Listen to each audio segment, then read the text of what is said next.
ভারতীয় বক্স অফিসে যে শুরুর দিন থেকেই তাণ্ডব চালাচ্ছে স্ত্রী টু, এটা কারো অজানা নয়। তবে এত কম বাজেটের ছবিটি যে বক্স অফিসের সর্বকালের সব ইতিহাস তছনছ করে দেবে সেটা কে জানত।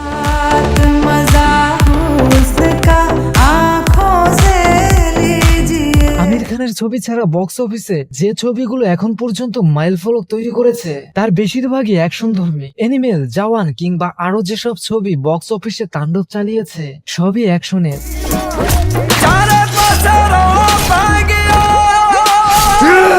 যে জায়গায় স্ত্রী টু একেবারে হরর কমেডি ঘরানার, তাও ছবিটির বাজেট ছিল মাত্র 60 কোটি রুপি। এত কম বাজেটের একটি ছবি বিশ্বজুড়ে 35 দিনে আয় করেছে 801 কোটি রুপি। এর মধ্যে শুধু ভারতেই ছবিটি আয় করেছে 564 কোটি রুপি। মুক্তির 35তম দিন ছিল বৃহস্পতিবার 19 সেপ্টেম্বর। এদিনও ছবিটি আয় করেছে 1,65,00,000 টাকা।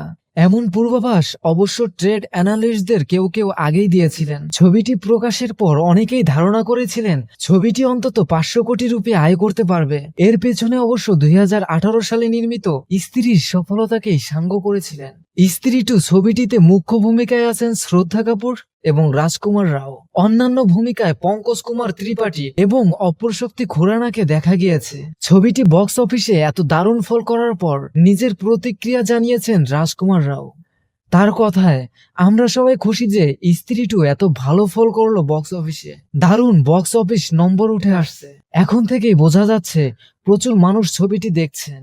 আমি ওদের ভালোবাসা দেওয়ার জন্য ধন্যবাদ জানাচ্ছি। দর্শকদের থেকে আমি অনেক ভালোবাসা পেয়েছি। অনেকেই জানিয়েছে আমার সফর ওদের অনুপ্রেরণা জুগিয়েছে।